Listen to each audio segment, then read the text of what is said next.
मलकापूर तालुक्यात गेल्या काही महिन्यांपासून सोनसाखळी चोरीच्या घटना सातत्याने घडत आहेत। आतापर्यंत तब्बल 8 ते 9 सोनसाखळी चोरीच्या घटना घडूनही अद्याप एकाही घटनेचा तपास लागलेला नसल्याने नागरिकांमध्ये पोलीस यंत्रणेच्या कार्यक्षमतेबाबत गंभीर प्रश्नचिन्ह उपस्थित झाले आहेत। स्थानिकांच्या माहितीनुसार चोरीच्या या घटना बहुतांश वेळा सकाळी किंवा संध्याकाळी महिलांच्या गर्दीच्या ठिकाणी घडत असून चोरटे अत्यंत हुशारीने आणि नियोजनबद्ध पद्धतीने चोरी करून पसार होत आहेत। काही ठिकाणी सीसीटीव्ही फुटेज मिळाले असले तरी त्यावर कोणतीही ठोस कार्यवाही झालेली नसल्याची तक्रार नागरिकांकडून करण्यात येत आहे।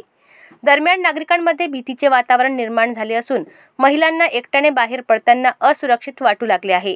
दर काही दिवसांनी एखाद्या महिलेला सोनसाखळी हिसकावून नेल्याची बातमी ऐकू येते, मात्र पोलिसांकडून केवळ चौकशी सुरू असल्याचं सांगितलं जातं, पण प्रत्यक्षात गुन्हेगार मोकाट फिरत आहेत अशी नाराजी नागरिकांनी व्यक्त केली आहे। स्थानिक सामाजिक संघटनांनी व नगरातील नागरिकांनी पोलीस विभागाकडे याबाबत लेखी निवेदन देऊन तात्काळ कारवाईची मागणी केली आहे। पोलिसांनी गस्त वाढवून गुन्हेगारांना अटक करावी अशी मागणी जोर धरू लागली आहे।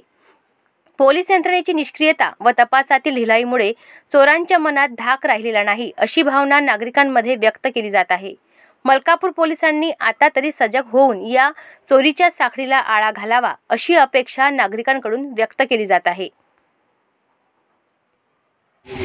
किती वाजता कळलं तुम्हाला तुमच्या दुकानामध्ये चोरी झाली? आम्हाला समोरच्या दुकानदाराचा फोन आला, आरएनएस लाजवाल्याचा फोन आला 6:30 वाजता। त्यांनी सांगितलं तुमच्या दुकानचे शटर उखडलेलं शटर आहे म्हणे। आम्ही आलो दुकानात इकडे पाहायला इकडे। बरं, काय काय मुद्दे माल गेला असं तुम्हाला वाटतं? मुद्दे मालामध्ये काजू बदामचे पॅकेट नेलेले आहे आणि काय खायचे थोड्याफार वस्तू नेल्या त्यांनी आणि गल्ल्यातल्या सगळ्या वस्तू नेल्या। गल्ल्यात पैसे होते, चिल्लर होती, 8-10 रुपये चिल्लर कॅश होती त्याच्यात आणि सगळी चिल्लर त्यांनी सोबत काळ्या थैलीमध्ये नेली त्यांनी।